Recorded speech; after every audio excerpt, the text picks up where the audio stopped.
Hey listeners, welcome back. I am Yiskah Koock here today with a very special guest who is Daniel Rose, and I think he's going to play us a song before we get into our conversation.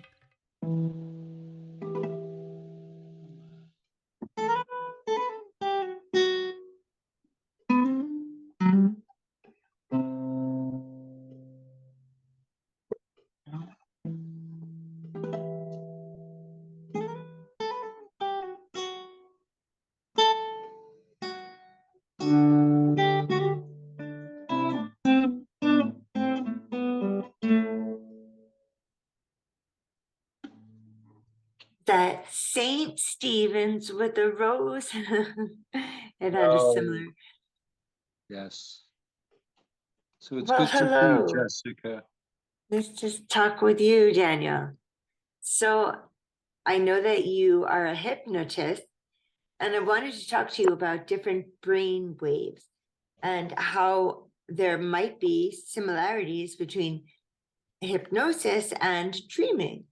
If you can tell us about this. Well, Jessica, that's super broad.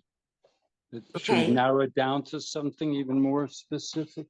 So, yeah, I mean, like what brain of the brain waves? So there's alpha, beta, delta. I mean, they name them like this. Which brainwave would hypnosis be effective in?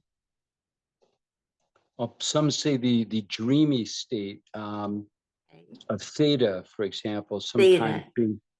being suppressed, and maybe the person using a neurofeedback machine where you could actually run a video game. It's a mechanism where the child, no different, that could see in his mind, say, relaxation and calmness. And you would see perhaps that overactive mind, it would be dipping down in hertz, which would be a millionth of a current.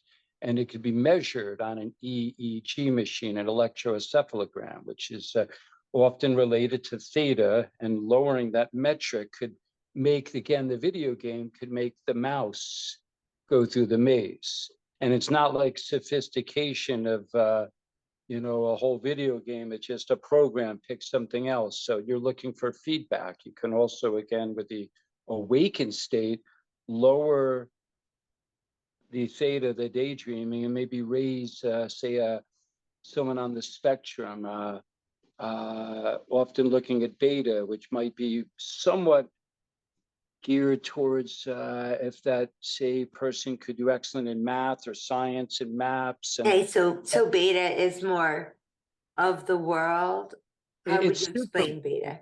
I would almost say that it's too complex that for me to break it down. I was Okay. mentioning I had my little Oh, you graph. have your chart.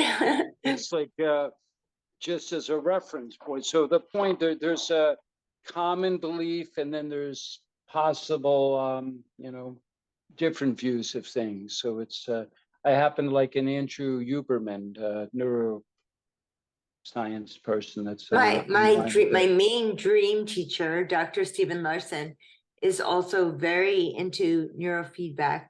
He's written quite a few books about it, I believe. Well, okay. I have a I have a like some technology. This is a 1970s polygraph machine. That would be the Okay. early kind of EEG. Before it would be a biofeedback Yes. system, Yes, yes. but that would be the predecessor of, say, a neurofeedback or an EEG technology, which so Yes. dreams and related. So loosely, yes. If you Yes. hook up some dream states, there's still the jury's out in a lot of things, and some things I'm sure people, if they were hearing this, say, "What do you mean this jury's out?" Of course, how we already know, and there's some aspects at the prefrontal cortex, or more specifically, the dorsal left lateral prefrontal cortex, that might see a message, The perhaps, of dorsal left lateral yep. prefrontal cortex. So hypothetically, Yes. the feel that that person that might be seeing that dead bird on the road, hypothetically, and they're Yes. going over a railroad track, and they can feel that in their stomach, and feel a visceral feel, in some ways like a snapshot. And later the next day or 6 weeks later, there's a dream in which the correlation might not make sense at all. It could be just super random, but Yes. that would be perhaps the connection where someone could find where that would be. Might be somewhere in the sympathetic or parasympathetic, where the physical body is now relaxed in sleep mode and letting the body Yes. physically relax, so that perhaps any number of the different functions that would open up that weren't previously opened up during an Yes. awakened state. So sometimes it's not what's being actually used in the dream, it's like what's not suppressing the Oh, dream. that's interesting. So the Talmud states that nothing befalls an individual that hasn't already occurred in a dream. And I've been, living with that thought for so many years. So I have found that when something occurs in my waking life that is hard for me or makes me question, I look for a previous dream that might talk to that event, and I guess I can find it with a little bit of imagination, with That's perfect. feeling, which is what you're saying, the feeling. I find it by the feeling. Oh, the feeling of this dream is similar to the feeling of that waking life situation. So you can make a connection to to how granular does that get? Is it thinking of a month and a date in which I dreamed on that Tuesday the 13th? I mean, maybe. No, it hasn't gotten that specific. I think just knowing this idea that nothing befalls a person without having already dreamed it. There have been moments in my life where I felt like, when did I dream this? Oh, this is like a hard moment. When did I dream about this?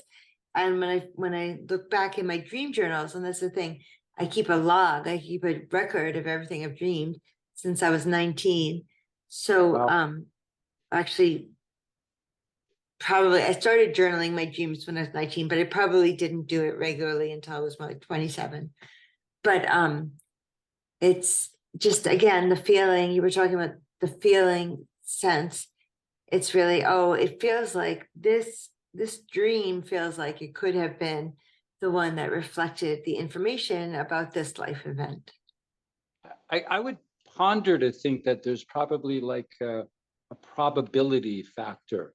Like if you have, there's some estimates, maybe it's hundreds of dreams or little mini dreams if you count like segments of few Every parts. night, Or right? yeah. So But many. what I get a theory again. We were talking off before the segment is beginning of perhaps the person that can lift a car or go into a building um, and grab their kids, and maybe later they find out they're burned, but the adrenaline and the fight and flight and how the body like instinct goes into Yes. that mode.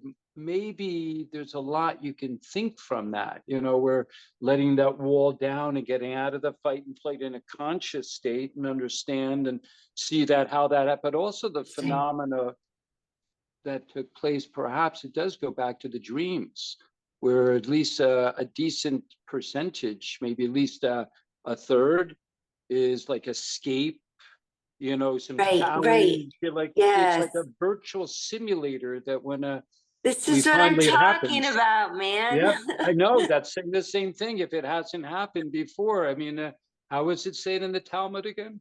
It says nothing befalls an individual that hasn't already happened in a Yeah. dream. No, Jess, I'm agreeing with you. This is the dialogue of like, how else it could be seen. Where's the two Yeah. things, Yiskah Koock.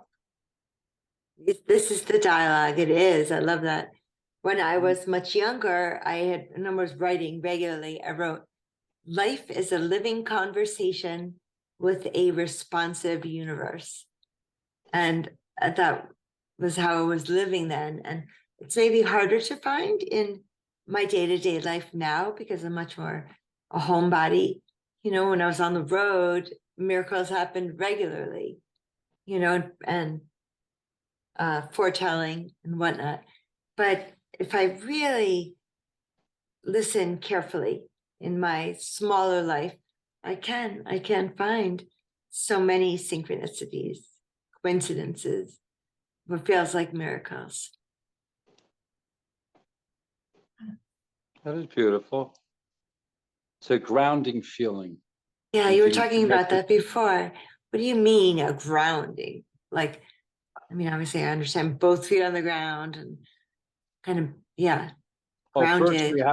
we have to relate what frame we're referencing this is, because believe I was giving you like a little mini hypnosis session Oh, okay. So that was that separate.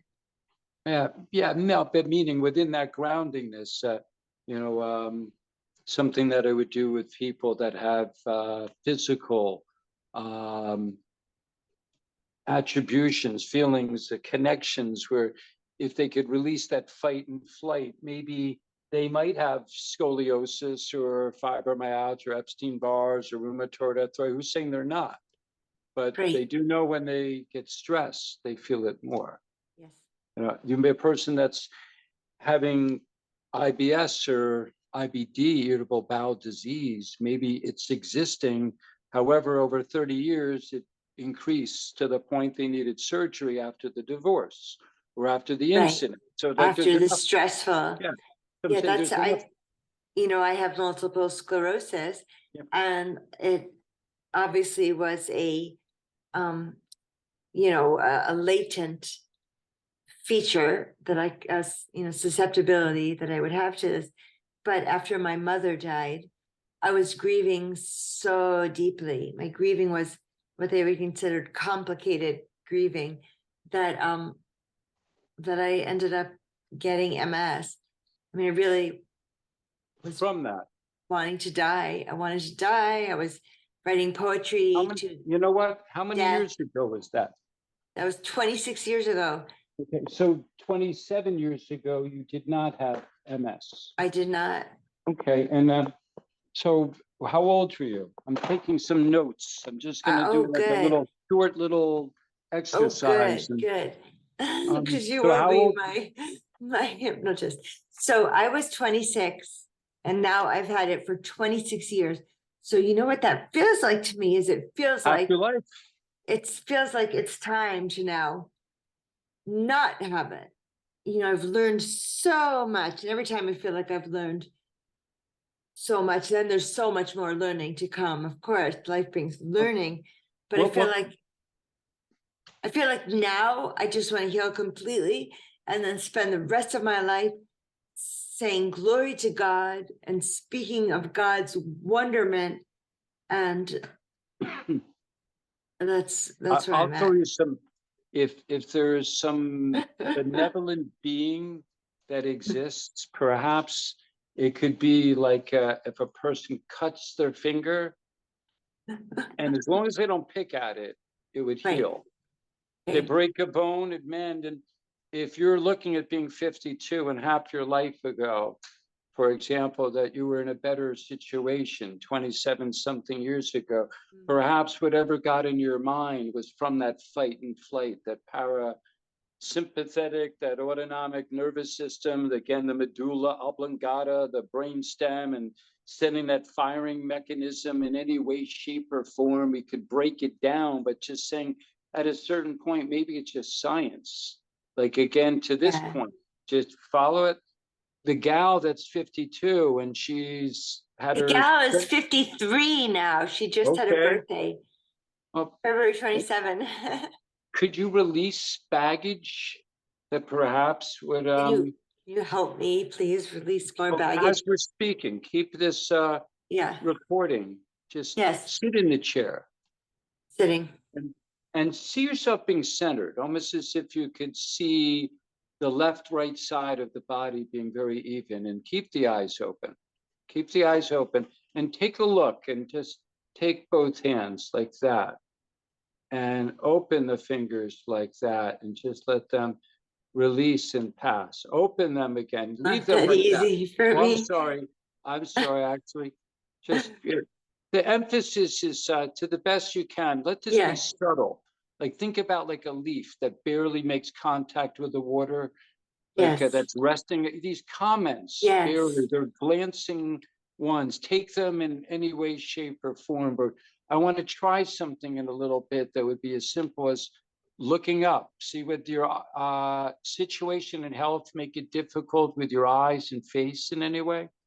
Are you in a relaxed way? Is there a place that you could like put your head back, or is that comfortable? Or Um, we could do this another time and just maybe talk. let's put this meditation on hold. But Perfect. I like but that. We'll get I back would to love that. to do this. I would love to release more, and I'm all about let's get the Yep. healing done. My older son is getting married in July, and my hope and prayer and goal is to be able to walk him down the aisle. What's the And date? the date is July 13th. Okay. Can I ask, how recent have you had enough time? Like in the same way I, as a hypnotist, would help a person that says, whatever it is, I want to go visit my mother before, she's buried, literally, but he can't get on an airplane. So it's always in the back of his head and years. And I mean, there's 1,000 reasons. You just get comfortable. Like if you put your hands like that, I'm not going to ask you to do anything, but just let me see if I can see if I'm looking at it. I would say your left thumb is on top. Yes. Okay. And do that a few times and just let it get natural. Okay. Now take the hands and go like that. Watch what I'm doing. Wakanda Well, forever. and just slowly take them apart and let that feel really nice when you get past it. Let that feel supple and relax in any way that feels right for you. But to give you an example, as simple as a cat landing on feet, taking a deep, deep breath, letting out slowly. These are things that just let the humanism get easier, like birds that are singing in a forest would tell nature. And at a certain point, letting something in one ear and out the other is good and indiscriminate. Perhaps if you're hearing this correct, you're saying at 26 that you were fine without MS, that you had an experience, a loss, then At an epic. 25, my mother died. She was Yep. 50. And Sorry. I developed MS at 26. Yep. And again, perhaps it was fluke. I just saw a client with 4th stage cancer that sat in on one of another client. They were actually their own child. They wanted to leave this earth and at least not see, pain in their kids. So they brought them to Yeah. see this Oh, earth. goodness. However, I said, I have to work with you because you don't make it to my age without seeing some cancer in your world. And maybe again, it was luck, but she's no longer with cancer. And Is she perhaps still again, in the she's world? back to work and everything. It's Well, that's perhaps wonderful. the blood cells, etc., that wanted to do, and just the blockage. You can come up with 1,000 reasons, but yours is somewhat logical, that either it's a coin flip in that it's luck, or that your love and the Yeah. loss of your mother is directly responsible to the physical change that is occurring that is now. And what Here's would you one consider? other thing, if I may. Please. When my mom passed away, and it was 1995, I was 25, and I went back to Colorado where I used to live, and I went up to 4 Mile Canyon outside of Boulder, and I was at my friend's cabin journaling in front of her wood stove. The wood stove, I guess the door was open, and in the wood I saw burning the letters MS. And I wrote it in my journal. And What age was that? what age was that? Yeah. That was right after my mom died. Wow. But before, I guess so. That was like, my mom died October. That was like maybe December. What you got there?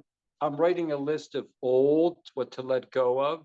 Yes. Like in this is the visceral feel, the impact, that blow, whatever the body had taken from, and all the mind connection. I saw Yeah, something that fire said MS. My mind wasn't really there in the same way and right. liable to pick up any sorts of things. So things to let go would be that period of any darkness that the mind might have Oh, I inadvertently. like that. I've always felt a little clingy to that idea because that's what makes me think I'm not in this alone. The universe is in this with me.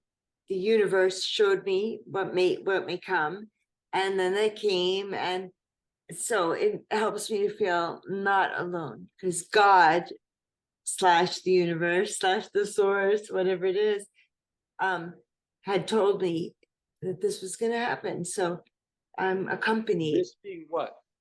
This is going to happen. Being what? Health is getting I'm better.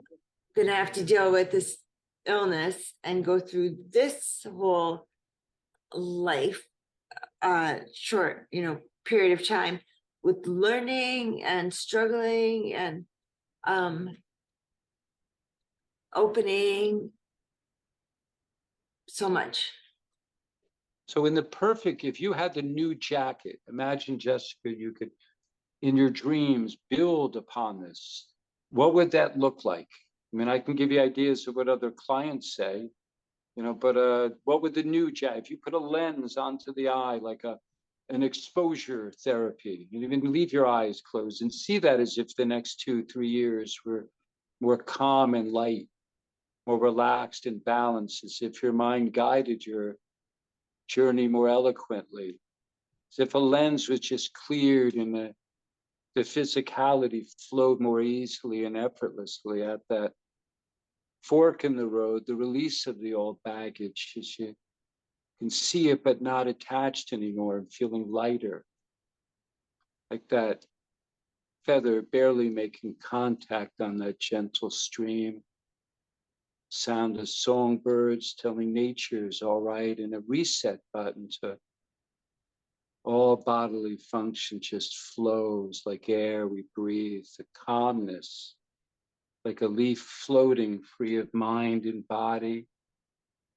a radio signal to the mind, giving permission to keep in a nice, gentle state, keen awareness and sharpness of the senses, and the breath and the tendons, and the electrical circuitry that fires the synapse in the mind that allows the bodily functions just to flow as we raise to a higher level, a degree like a dimmer switch as we raise it, and clear the lens as if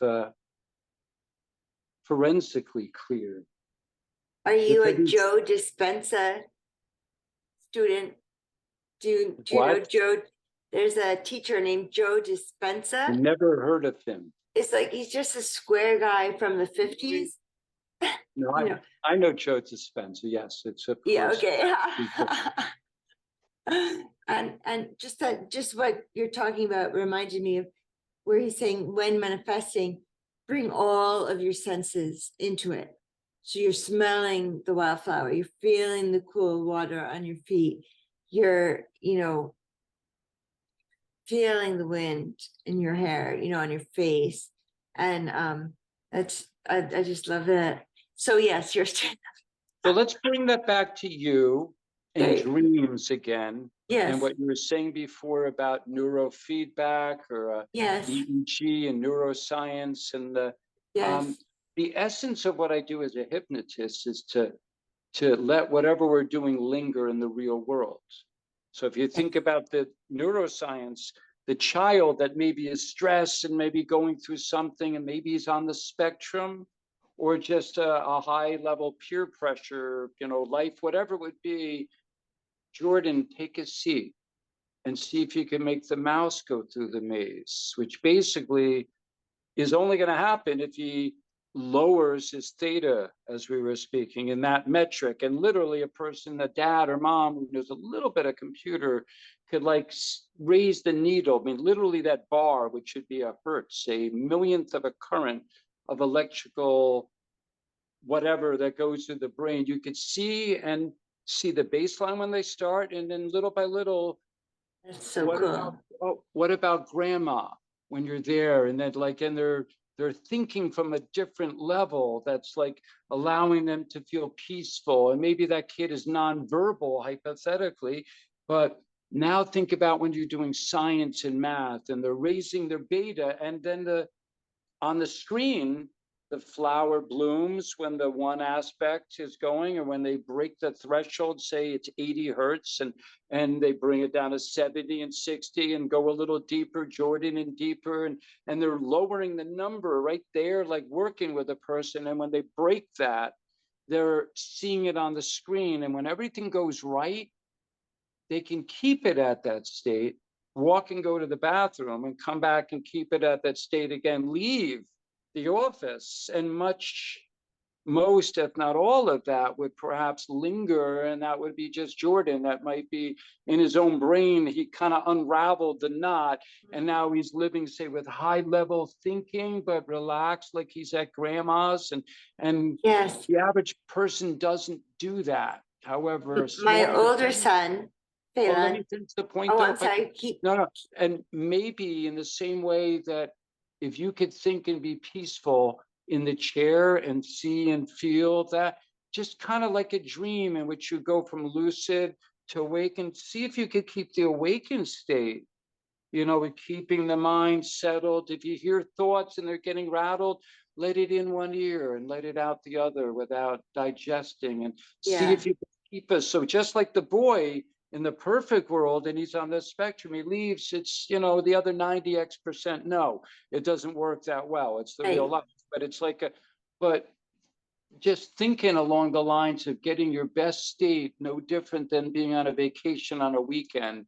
And when the person has a nice weekend, maybe a good Netflix, could have been whatever the weekend, but they let that linger, their best of things. And that's perhaps, if you could sit still with eyes closed or what have, and later in the day or in the week or in the month, allowing that to linger, perhaps is not the perfect secret sauce, but there will be a decent amount of people that have pain that's mental, like the jaw, the shoulders, Oh my God. Why did you just bring up the jaw? My jaw is in so much pain these days. And I don't think I'm grinding my teeth. I'm not, because I use my tongue as like a tooth guard. So I don't grind them, and then, but my Why do you jaw. grind them in the first place? What's that? Did you grind them? Is that part of the MS? Oh, Levis. Oh, I never have heard that it is part of MS, but I think, whatever. Life is hard, man. Life's hard. Let hardship in one ear and out the other. It's so I think I asked you some question via communication that asked if your MS was worse when you're anxious. Oh, yes, it is. Could you see where do you ever hear the Pink Floyd song? Trying to remember the name. It might have been on it might have been Uncomfortably Numb, or on okay. Temporary lapse of reasoning.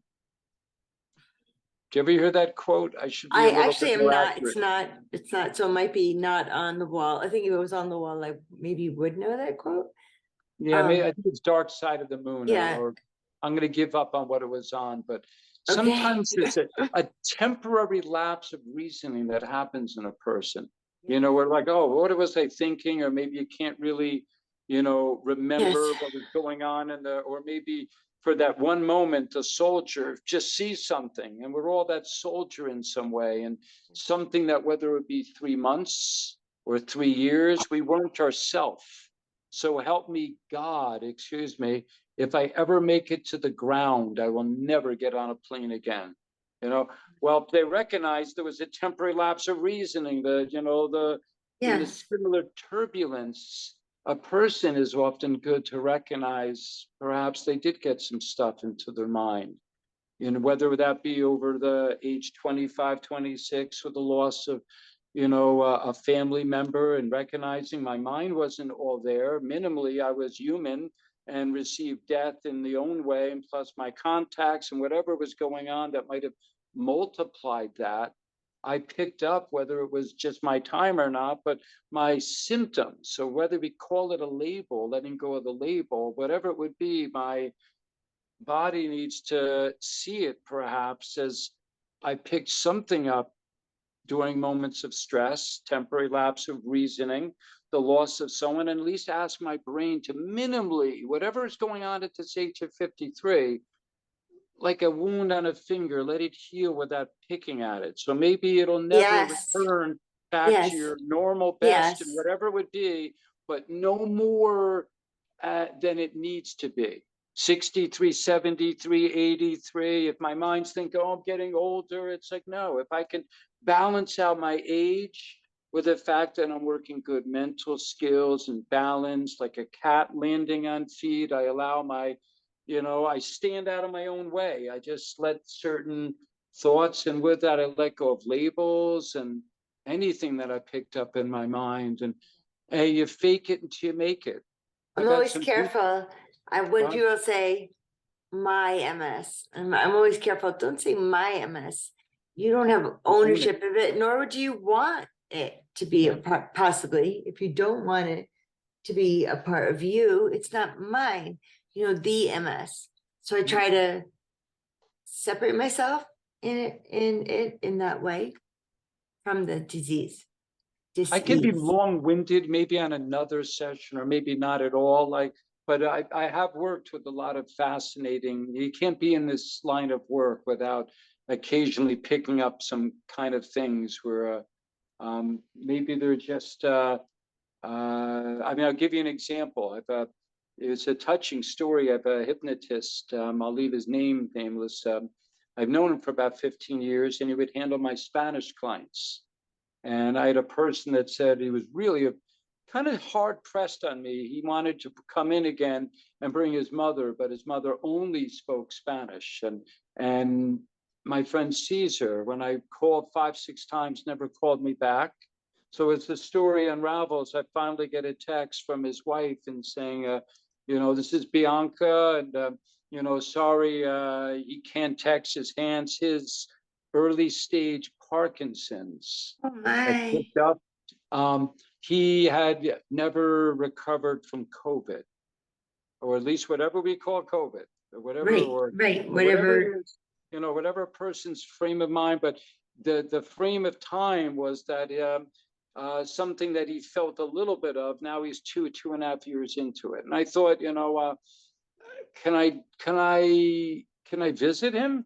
Because again, he's a hypnotist. It's like Right. maybe it'll be quick and easy. He knows the routine. Known him for 15 years. I needed some good karma in my life, to give out to the universe. So it wasn't far from my trip, and off of Route 287 in Morristown area, et cetera. And 287. yeah, yeah. I know your neck of the woods. So I go and say Bianca, and a nice little meet and greet, and he wanted to shake my hand, but like his hand, and how's it going? And he just kind of nodded, and intuitively, I just, kind of just didn't think I had a whole plan of talking him through and going and this and that. I just kind of like a faith healer, like instead of laying him to the ground, I just suggested that it starts, and he just lied and became peaceful. And all my good verbiage and linguistics and all these go up 8 minutes, 10 minutes, whatever going on. If I lean on his body, it'll slow down. And when I lift off of it, it'd be like, you could see that like it would linger a little bit. But that was as much progress as we had going into 12, 15 minutes. And, I wasn't charging and money, and I didn't mind staying there longer. It was nice and peaceful. And at the same time, it was like, and it crossed my mind, what did I have to lose? And one of the things they say is sometimes repetitive. And I did some things, and I just kept on going like a movie theater, see it in your head. And now it's playing 1,000 times over, and just hit with so many different aspects. By 18, 20 minutes, he finally just became more than 50% of his body was still, and 20 went into Yeah, 25 minutes. that's incredible. And then he just stayed still for the first time in 2.5 years. And then I spoke to him.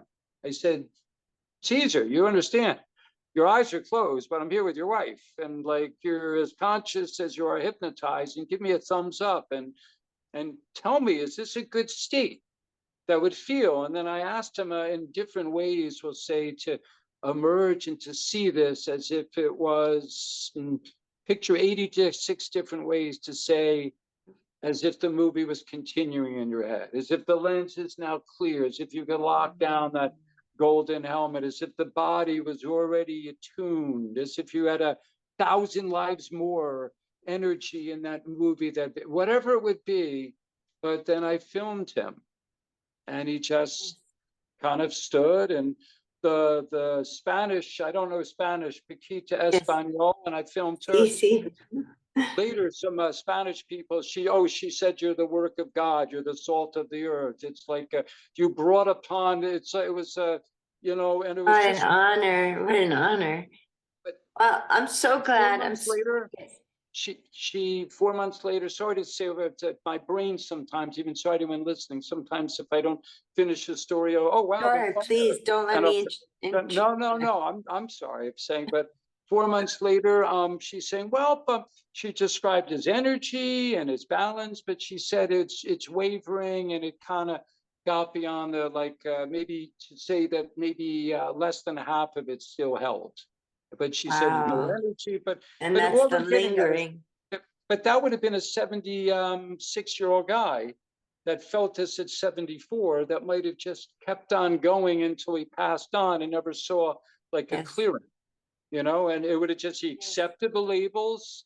Oh, I got COVID and this happened. But I like you talking about it as a clearing. Yeah.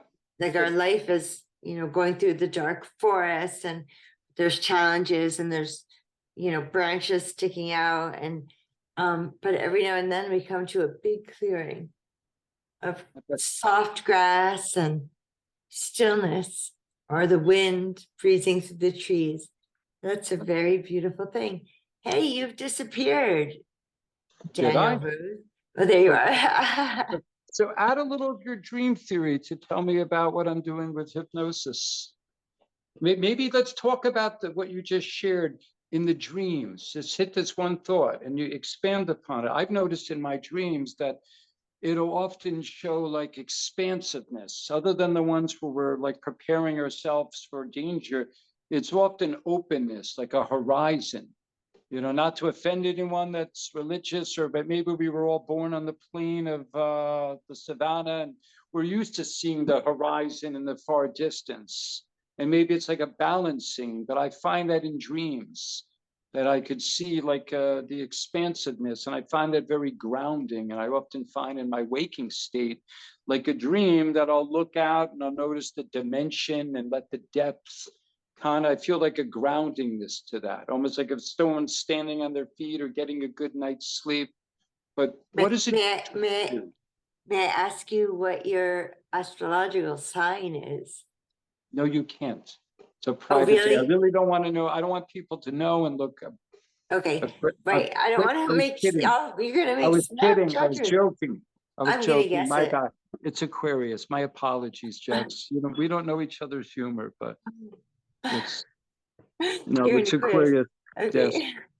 Well, right, I would have guessed a thinker, Gemini or Aquarius, or what's the other mercurial thinkers, the air, Libra.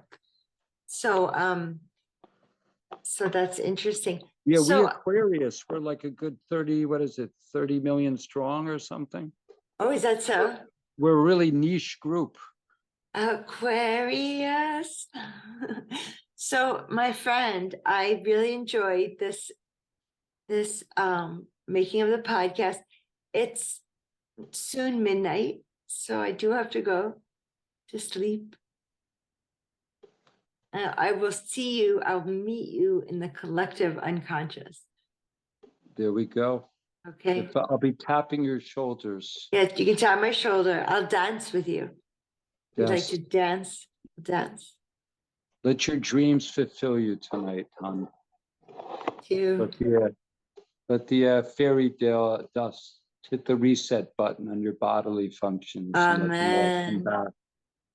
Yes, let's be a healing night for all who listen and everyone who is seeking healing. I like it. I like it. So in Hebrew, we say Holamod Metukim, sweet dreams. Sweet dreams, love. Enjoy. I'll talk to you soon, Daniel. I think it has to end in the same way it began. Which is, oh yes, I agree 100%.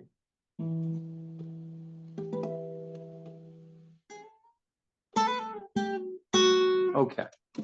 Good night, hon. I'd rather be a spider than a snail. I don't know what you're playing, but it all sounds good. You know, I find my emotions, I feel like a big kid sometimes. Like if I'm talking to somebody, but I'm talking to a screen and I feel like, you know, Yeah, some it's kind of confusing. element of high school comes back. Yeah. You know, peer pressure. Like I'm not thinking peer pressure, but I'm thinking. No peer like pressure it's all here. connected, you know? All connected. It's all Great. connected. Good night, hon. Good night. Mwah. See you Bye. later. Bye. Bye.